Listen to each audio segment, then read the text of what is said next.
माया के चेहरे पर कंफ्यूजन देखकर जिया को याद आया कि माया अभी अभी उससे मिली है, इसलिए उसे रोशनी के बारे में ज़्यादा कुछ नहीं पता होगा। इसलिए वो माया से कहती है, तुम्हें पता नहीं होगा ना रोशनी ने मेरे साथ क्या किया, या फिर तुम उसके कांटेक्ट में हो? क्योंकि बहुत सारे लोग जो कॉलेज से पास आउट हुए वो उसके कांटेक्ट में है, और कभी कभी मुझे भी कांटेक्ट करने की कोशिश करते हैं। हालांकि मैंने सबसे तंग आकर ना उनको ब्लॉक कर दिया। इतना सुनते ही माया खुद को रोक नहीं पाई, इसलिए वो जिया से पूछती है, हाँ मुझे कुछ नहीं पता, मैं बस इतना जानती थी कि तुम दोनों अच्छे दोस्त हो। जिया कहती है, पर अब वो मेरी दुश्मनी के लायक भी नहीं है, और वो आदमी उस लड़की के लिए उसने मुझे छोड़ दिया। बात खत्म होते ही सबसे पहले माया चौंक उठती है और फिर जिया से कहती है, तुम उदय की बात कर रही हो ना? जिया कहती है, हाँ मैं उदय की ही बात कर रही हूँ। आभा कोने में बैठी चुपचाप उन दोनों की बातें सुन रही थी। एक दो बार उसे उस कॉन्वर्सेशन को खत्म करने की कोशिश भी करनी पड़ी। जिया और माया अपनी बातों में डूबे हुए थे। तभी माया जिया से कहती है, वैसे इस बात को बहुत साल हो गए, इसलिए अगर मैं तुम्हें सच बता भी दूं तो कोई फर्क नहीं पड़ता। उदय पहले से ही रोशनी के साथ था। जिया यही सोच रही थी कि बार बार उसे अपनी जिंदगी में मिले हुए धोखे का सच इतनी हल्लाने में क्यों डाल देता है। जो होना था सो हो गया, अब इस बात से क्या फर्क पड़ता है। जिया को चुपचाप देखकर माया कहती है, तुमने इस बारे में कुछ किया नहीं? जिया कहती है, इस बारे में मैं क्या कर सकती हूँ? जिसको जिसके साथ रहना था उसके साथ चला गया, और जिसने मुझे धोखा देना था उसने दे दिया। मैं अकेली यहाँ बेवकूफ की तरह उसे अपना दोस्त समझती रही, लेकिन हालांकि हमारी दोस्ती को टूटे हुए भी इतने साल हो गए, लेकिन अभी भी वो बार बार मेरे दिमाग को कुरेदती रहती है। जब भी उसकी बात आती है ना तो मेरे तन बदन में आग लग जाती है। मन करता है अभी चाकू लेकर उसका गला काट दूं। आभा को उन दोनों की ये बात बिल्कुल भी पसंद नहीं आ रही थी, इसलिए वो बहुत जोर से कहती है, तो तुम जय के साथ ब्लाइंड डेट पर गई थी, तब अगस्त ने तुम्हें वहां छोड़ा था। क्या अगस्त को पता है कि तुम ब्लाइंड डेट पर जाती हो? अचानक से ऐसा सवाल सुनकर माया और जिया दोनों आभा की तरफ देखते हैं। तभी जिया आभा से कहती है, तू ठीक तो है ना? तुझे अचानक से क्या हो गया?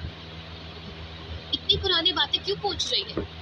और इस बात से क्या फर्क पड़ता है कि अगस्त को क्या पता है और क्या नहीं? तभी आभा कहती है, देखो इस बात से कोई फर्क नहीं पड़ता, पर उस वकील को डेट करने से अच्छा है कि तुम अगस्त को डेट करो। उसे पहले से ही सारी चीजें पता है, फिर भी वो तेरे आगे पीछे डोलता रहता है। इतना ही नहीं, पूरे देश की लड़कियां उस पर मरती है, और उससे 2 मिनट बात करने के लिए कोई भी अपनी जान तक दे सकता है।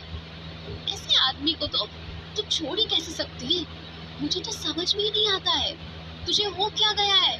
चार्मिंग है, सुंदर है, फुली लोडेड है, तेरी सारी प्रॉब्लम्स दूर हो जाएंगी, और फिर भी तू उससे दूर भाग रही है।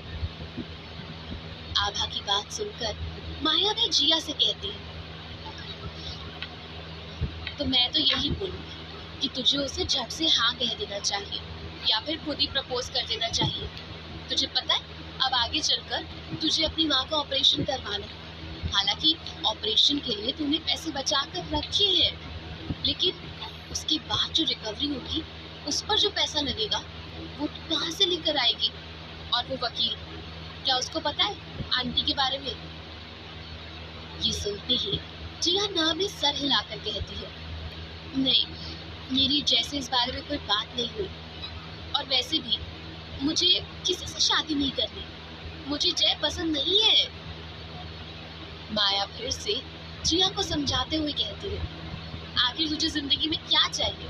अगर तू ऐसा सोच रही है कि एक दिन में कोई सपनों का राजकुमार आएगा और वो तेरे सारे सपने पूरे कर देगा और तुझे जिंदगी भर प्यार करेगा, तो ऐसा कभी नहीं होता। अभी तू ये देख कि तेरे साथ रहने वाला तेरी प्रॉब्लम दूर कर सकता है या नहीं। प्यार कुछ दिन के बाद में फेड हो जाता है, पर पैसा कभी नहीं होता। सिंपल सी बात है। खूबसूरत हो, अच्छी दिखती हो, फिगर भी अच्छा है, अगर कोई फुल्ली लोडेड आदमी तुम्हारे पीछे पड़ा है तो उसे हाँ कह दो, उसे जो चाहिए वो दे दो और तुम्हें जो चाहिए वो ले लो। माया के मुंह से ये बात सुनकर जिया ही नहीं, आभा भी हैरान हो जाती है। हालांकि आभा भी चाह रही थी कि अगर जिया अगस्त को पसंद करती है तो फिर उसे अगस्त को हाँ कहने में क्या हर्ज है, पर इसका मतलब ये नहीं था कि वो अगस्त के साथ बेवजह सोने के लिए तैयार हो जाए। इससे पहले कि आभा कुछ कहती, जिया माया से कहती है, देख माया, मैं अपने शरीर का सौदा करके अपनी माँ का ऑपरेशन नहीं करवाना चाहती, और मुझे पता है आज नहीं तो कल वो वही सोचेगा जो तुम आज कह रही हो। माया कहती है, सीरियसली जिया, तुझे ऐसा लगता है कि अमीर लोग कभी इन सब चीजों पे समय नहीं गवाते? उनके लिए पैसा ज्यादा मायने नहीं रखता।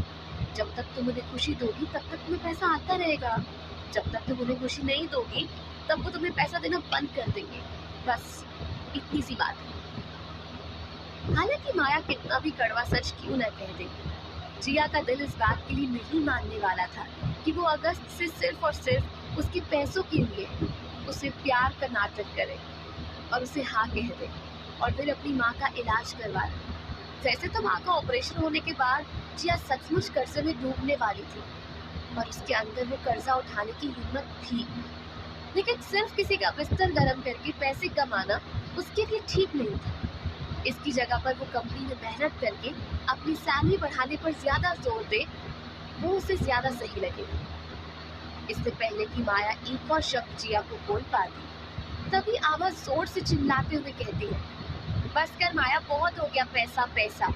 जिया अगस्त को पसंद करती है, अगस्त भी जिया को पसंद करता है, इसलिए इन दोनों ने एक दूसरे को किस किया। अगर इस वजह से जिया अगस्त के साथ रहना चाहे तो मुझे कोई परेशानी नहीं है, लेकिन सिर्फ पैसों के लिए वो ऐसा नहीं करेगी। इतना कहते ही आभा गुस्से में अंदर चली गई। ये देखकर माया और जिया ने एक दूसरे की तरफ देखा। वो समझ गए कि जरूर आभा के दिमाग में कुछ ना कुछ चल रहा है जिस वजह से वो इतनी परेशान है, नहीं तो वो कभी भी किसी और की बात सुनकर इतना कभी नहीं भड़कती है। पर आभा के अंदर जाते ही माया जिया से कहती है, क्या आभा सच कह रही है? जिया कहती है, हाँ वो सच कह रही थी। अगस्त मुझे अपने साथ एक पार्टी में लेकर गया था जहाँ मैंने और अधीन ने मिलकर बहुत ज्यादा पी ली थी और अगस्त भी ड्रंक था। हम दोनों हमारे घर आए और नशे की हालत में 21 हो गया। मैं ना तो इसे प्यार मानती हूँ, ना ही पैसे की जरूरत।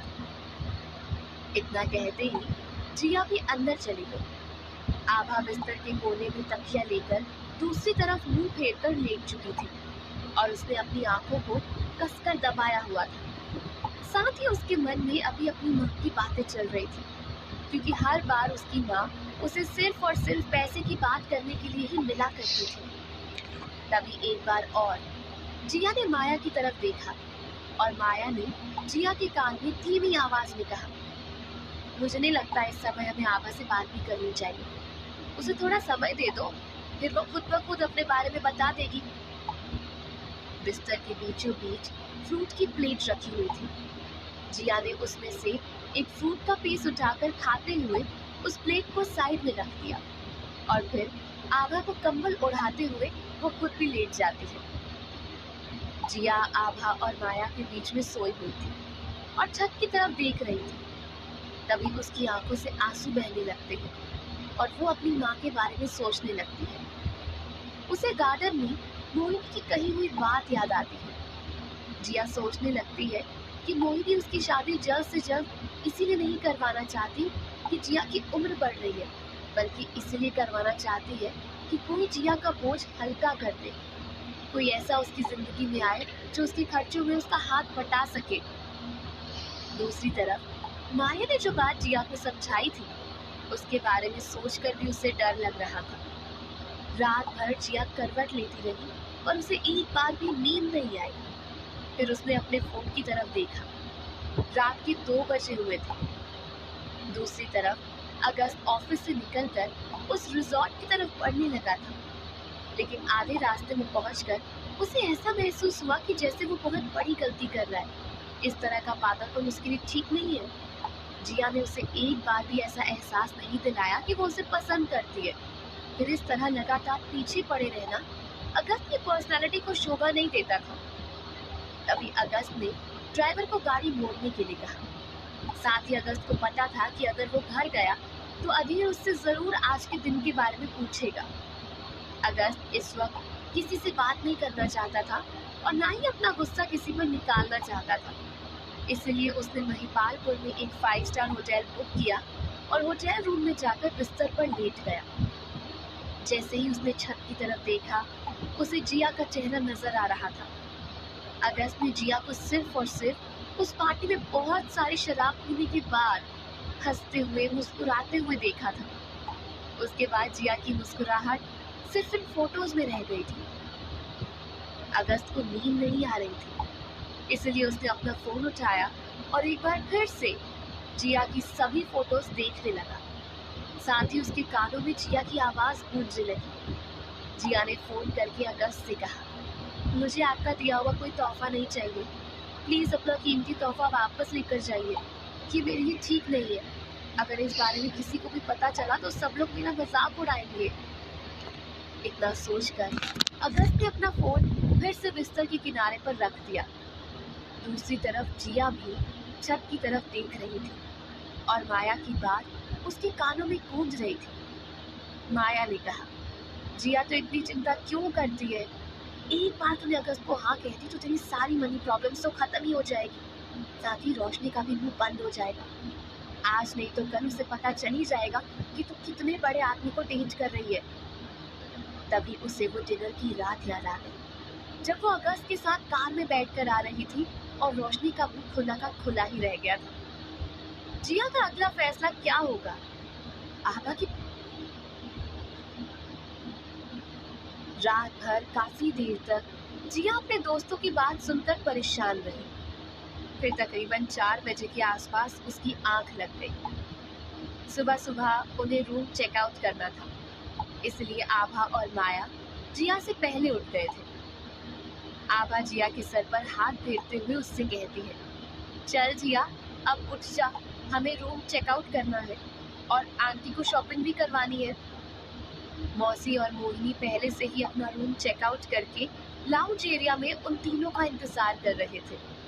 कुछ ही देर बाद वो तीनों भी अपने सामान के साथ लाउंज एरिया में आ गए। जिया की आंखों को देखकर साफ नजर आ रहा था कि वो पूरी रात नहीं सो पाई है। तभी मोहिनी जिया को अपने पास बुलाकर पूछती है, क्या हुआ बेटा, नींद पूरी नहीं हुई क्या? इससे पहले कि जिया कुछ कह पाती, माया बीच में बोलते हुए कहती है, अब 3 लड़कियों को एक रूम में रखा जाएगा तो रात भर क्या होगा आंटी? बातें ही तो होंगी। रात भर बातें करते करते हमें समझ में ही नहीं आया कि कब 4 बज गए।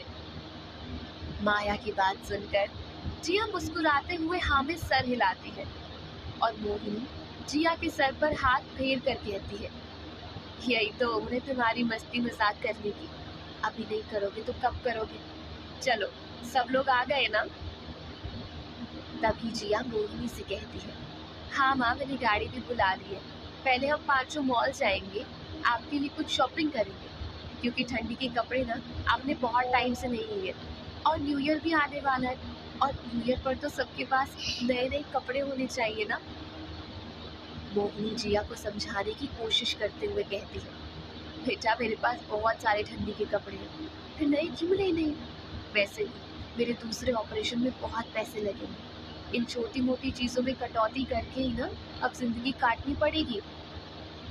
जिया कहती है, माँ इतना परेशान होने की जरूरत नहीं है, मैं काम कर रही हूँ ना, मैं सब कर लूंगी, बस आप मुझ पर भरोसा रखिए। कुछ ही देर में वो तीनों मॉल पहुंच चुके थे। मोहिनी को खुद भी वहां पहुंचकर बहुत अच्छा लग रहा था क्योंकि वो पिछले 1 साल से घर से नहीं निकले थे। जिया को नोएडा शिफ्ट हुए 1 साल हो चुका था और अब घर का खर्चा जिया ही चला रही थी। मोहिनी के पैसे उसके पहले ऑपरेशन में खत्म हो चुके थे। इतना ही नहीं, अब जिया को अपनी माँ के साथ साथ मौसी का भी ध्यान रखना था। कार पार्किंग में कार खड़ी करके जिया ड्राइवर से कहती है, आप चाहो तो गाड़ी खड़ी करके आप भी मॉल घूम सकते हो, हमारी शॉपिंग खत्म होते ही मैं आपको फ़ोन कर दूंगी। ड्राइवर मुस्कुराते हुए जिया से कहता है, नहीं मैडम, हम मॉल में घूमकर क्या करेंगे, हम यही आपका वेट कर लेते हैं, आपको जब मर्जी हो तब आइए। ये सुनकर जिया मुस्कुराते हुए अपनी माँ के साथ लिफ्ट के अंदर चली जाती है। मॉल के अंदर जाते ही जिया बार बार मोहिनी की तरफ देख रही थी कि उसे कौन सी चीजें पसंद आ रही हैं। जैसे जैसे मोहिनी नजर घुमा रही थी वैसे वैसे जिया उसके लिए वो चीज खरीद लेती। हालांकि मोहिनी उसे ऐसा करने से रोक रही थी, फिर भी जिया रुकने का नाम ही नहीं लेती। तभी आभा और माया ने भी अपने लिए एक दो जैकेट्स खरीदी, पर मौसी चुपचाप कोने में खड़ी मॉल का सामान देख रही थी। इसलिए जिया मौसी के पास आकर कहती है, आप ऐसे कोने में क्यों खड़े हो, बताओ आपको क्या चाहिए। मौसी धीमी आवाज में जिया से कहती है, नहीं बेटा, मुझे किसी चीज की जरूरत नहीं है, मेरे पास तो सब कुछ है। जिया समझ गई थी कि मौसी अपने मन से कुछ भी नहीं खरीदेगी, इसलिए जिया उन्हें ट्रायल रूम में जाने के लिए कहती है और मौसी के लिए कुछ कपड़े पसंद करके लाती है और मौसी को देते हुए कहती है, ये लो मौसी, ये ट्राई करके मुझे दिखाओ, मैं बताऊंगी आपको क्या लेना है। हालांकि मौसी बार बार मना कर रही थी, लेकिन जिया ने उनकी एक बार भी बात नहीं सुनी और कपड़ों को अंदर रखकर मौसी को ट्रायल रूम में धकेल दिया। ना चाहते हुए भी मौसी एक एक करके कपड़े ट्राई करने लगी। उनमें से कुछ एक दो ड्रेस थी जो जिया को उन पर अच्छी लग रही थी, वो उसने खरीद ली। पांचों की शॉपिंग खत्म होते ही जिया उन्हें फूड कोर्ट में चलने के लिए कहती है। फिर सब लोग फूड कोर्ट में जाकर अपनी अपनी पसंद का खाना ऑर्डर करने लगते हैं। अब तक दिन के 12 बज चुके थे। हालांकि आज किसी ने नाश्ता नहीं किया था, इसलिए सबको बहुत भूख लग रही थी। खाना खाने के बाद जिया ने मौसी और मोहिनी को घर से ड्रॉप किया और फिर तीनों मेट्रो स्टेशन के लिए निकल पड़े। हालांकि इन 2 दिनों में उन लोगों ने बहुत मस्ती की, पर सच्चाई अब उनके सामने थी, क्योंकि उन्हें अभी भी फिर से उसी जिंदगी में लौटना था जहां से वो दोनों आई थी। जैसे ही जिया ने मेट्रो लिफ्ट के अंदर पैर रखा, तभी उसके फोन की घंटी बजने लगी। ये फोन कॉल मिसेस नायडू का था। जिया मिसेस नायडू को तब से जानती थी जब वो 10th स्टैंडर्ड में पढ़ती थी। मिसेस नायडू ने कुछ महीने जिया के स्कूल की फीस भरी थी। जिया पढ़ने में अच्छी थी, पर उन दिनों मोहिनी की जॉब खतरे में थी और कई महीनों से मोहिनी को सैलरी भी नहीं मिल रही थी। जब स्कूल से मोहिनी के पास नोटिस आया तो वो उस नोटिस को लेकर प्रिंसिपल के पास गई। प्रिंसिपल से बात करते हुए जब मिसेस नायडू ने जिया और मोहिनी को देखा तो वो रो पड़ी और मोहिनी से कहने लगी, मैं तुम्हारी बेटी की फीस भर दूंगी, तुम्हारे पास जब पैसे हो तब दे देना। ये सुनते ही मोहिनी को समझ नहीं आ रहा था कि उसे एक अनजान औरत से हेल्प लेनी चाहिए या नहीं, लेकिन उसके पास कोई और चारा नहीं था। हालांकि मोहिनी ने कुछ समय बाद मिसेस नायडू के पैसे लौटा दिए थे, फिर भी वो दोनों उस इंसान को जिंदगी भर नहीं भूल सकते थे। फिर एक दिन अचानक कुछ 6-7 महीने पहले जिया की मुलाकात फिर से मिसेस नायडू से हुई। दोनों ने बहुत सारी बातें की। उस वक्त मिसेस नायडू अपनी बेटी के लिए ट्यूशन टीचर ढूंढ रही थी और वो जानती थी कि जिया पढ़ने में कितनी अच्छी है, इसलिए उन्होंने जिया से अपनी बेटी प्रिया की ट्यूशन टीचर बनने के लिए कहा। जिया के ऊपर पहले से ही मिसेस नायडू का बहुत बड़ा एहसान था, इसलिए वो उन्हें मना नहीं कर सकती थी और ऑफिस के बाद रोज उनकी बेटी को पढ़ाने उनके घर आया करती थी। इतना ही नहीं, प्रिया और जिया में बहुत अच्छी दोस्ती भी हो गई थी। पर आज मिसेस नायडू ने किसी खास काम के लिए जिया को फ़ोन किया था। जिया फ़ोन उठाते ही मिसेस नायडू से कहती है, गुड आफ्टरनून मिसेस नायडू, कैसी हैं आप?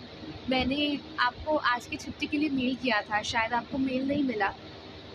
मिसेस नायडू जिया की बात ख़त्म होते ही कहती है, ओह नो, मुझे तुम्हारा मेल मिल गया था, मैंने तुम्हें किसी और काम के लिए कॉल किया है। क्या तुम्हें याद है कि पिछले हफ्ते मैंने तुम्हें एक खास मेहमान के बारे में बताया था? आज वो हमारे घर पर आने वाले हैं और मुझे पंजाबी खाना बनाना बिल्कुल नहीं आता है। क्या तुम मेरी कोई मदद कर सकती हो? वैसे तो मैं सारा सामान ला चुकी हूँ, अगर एक बार तुम घर आ जाती ना तो बहुत अच्छा होता। जिया मिसेस नायडू की बात को टाल नहीं सकती थी, इसलिए वो कहती है, क्यों नहीं, मैं कुछ ही देर में वहाँ पहुँच जाती हूँ, क्योंकि मैं अभी नारायणा मेट्रो स्टेशन पर हूँ। वैसे तो मैं वापस नोएडा जा रही थी, लेकिन अब मैं आपके यहाँ आ जाऊँगी। मिसेस नायडू मुस्कुराते हुए जिया का फ़ोन डिस्कनेक्ट करती है और जिया भी फ़ोन रखते ही आभा और माया से कहती है, मैं नोएडा नहीं आ रही हूँ, मुझे मिसेस नायडू के यहाँ जाना पड़ेगा, इसलिए मैं लाजपत नगर में ही रुक जाऊँगी। माया और आभा उसकी बात सुनकर हाँ में सर हिलाते हैं। वैसे तो वो तीनों बहुत थक गए थे और घर जाकर सोना चाहते थे, पर शायद जिया की किस्मत में आराम नहीं था। लाजपत नगर आते ही जिया मेट्रो से बाहर निकल गई। लाजपत नगर मेट्रो स्टेशन से मिसेस नायडू का घर ज्यादा दूरी पर नहीं था, इसलिए जिया पैदल ही चलने लगी। कुछ दूर पहुंचकर वो एक शिकंजी वाले के पास रुक गई और एक गिलास शिकंजी पीकर उसे अच्छा महसूस होने लगा। फिर वो आगे के लिए निकल पड़ी। मिसेस नायडू के घर पहुंचते ही जिया ने डोरबेल बजाई। उनका घर दिल्ली के बाकी घरों के जैसा नहीं था। चारों तरफ ऊंची ऊंची बिल्डिंग्स बनी हुई थी और वो एक छोटे से शानदार बंगलों में रहते थे। बंगले के गेट के बाहर डोरबेल लगी हुई थी। वैसे तो गार्ड डोरबेल सुनकर दरवाजा खोलता था, लेकिन अपने स्पेशल गेस्ट के लिए मिसेस नायडू खुद चलकर बाहर आती थी। गेट के अंदर बड़ा सा आंगन और फिर उसके बाद घर का दरवाजा। जिया को अक्सर वहां जाना बहुत पसंद था, क्योंकि इतना बड़ा आंगन देखकर उसे सुकून महसूस होता था। वैसे आंगन उसने सिर्फ पंजाब में ही देखे थे। जैसे जैसे जिया अंदर गई, तभी मिसेस नायडू उसके लिए जूस का ग्लास लेकर आई। जूस पीते ही जिया मिसेस नायडू से पूछती है, आपके गेस्ट कब तक आने वाले हैं? तभी मिसेस नायडू कहती है, यही तकरीबन 5 से 5:30 बजे तक। सुनते ही जिया उठ खड़ी होती है और मिसेस नायडू से कहती है, अब तो हमारे पास बहुत ही कम टाइम है, चलिए काम शुरू करते हैं। फिर वो दोनों किचन भी चले गए। किचन में बहुत सारा सामान बिखरा हुआ था। मिसेस नायडू ने कुछ बनाने की कोशिश की थी, पर उनसे हो ही नहीं पाया, इसलिए वो जिया से कहती है, ऐसा नहीं है कि मैंने सामान लाने के बाद खुद से कोशिश नहीं की। तुम मुझसे देख सकती हो कि मैंने कितना सामान बिखेर दिया है। फिर मैंने सोचा कि इस तरह बर्बादी मचाने से अच्छा है कि मैं एक्सपर्ट को ही यहाँ बुला लूँ। ये सुनते ही जिया हंसने लगती है और वो सारा सामान एक किनारे करके चने बाहर निकालकर उन्हें भिगो देती है और आलू छीलने के लिए मिसेस नायडू को दे देती है। दोनों ने मिलजुल कर लगभग खाना बना लिया था, लेकिन फिर भी कुछ मसाले कम थे, इसलिए जिया मिसेस नायडू से कहती है, हमें कुछ और मसालों की ज़रूरत पड़ेगी, शायद आपके पास नहीं है, जैसे कि सिनेमन, स्टार और अनारदाना। सुपरमार्केट उनके घर से ज़्यादा दूर नहीं था, इसलिए मिसेस नायडू मुस्कुराते हुए कहती है, तुमने सुपरमार्केट देखा है? जिया हाँ में सर हिलाती है। फिर मिसेस नायडू कुछ सोचते हुए कहती है, खैर छोड़ो, हम दोनों ही चलते हैं, जो तुम्हें समझ में आए वो ले लेंगे। इतना कहते ही मिसेस नायडू ने कार की चाबी उठाई और वो दोनों सुपरमार्केट के लिए निकल पड़े। सुपरमार्केट पहुंचते ही जिया ने कुछ मसाले पिक किए। तभी मिसेस नायडू को उनकी बेटी का फोन आता है और वो फोन उठाते ही अपनी बेटी से कहती है, ओह अच्छा, वो आ गए, हम भी कुछ ही देर में पहुंचने वाले हैं, पापा से कहो कि उन्हें अपने कमरे में बिठा लें। सुपरमार्केट से घर पहुंचते ही मिसेस नायडू अपनी बेटी को बुलाते हुए कहती है, प्रिया देखो कौन आया है घर पर। प्रिया उसी वक्त स्कूल से घर पहुंची थी और वो बाहर आकर जिया को देखते ही खुश हो जाती है। तभी मिसेस नायडू फिर से अपनी बेटी से पूछती है, अच्छा बताओ हमारे मेहमान कहाँ हैं? प्रिया कहती है, वो पापा के साथ बैठकर बातें कर रहे हैं।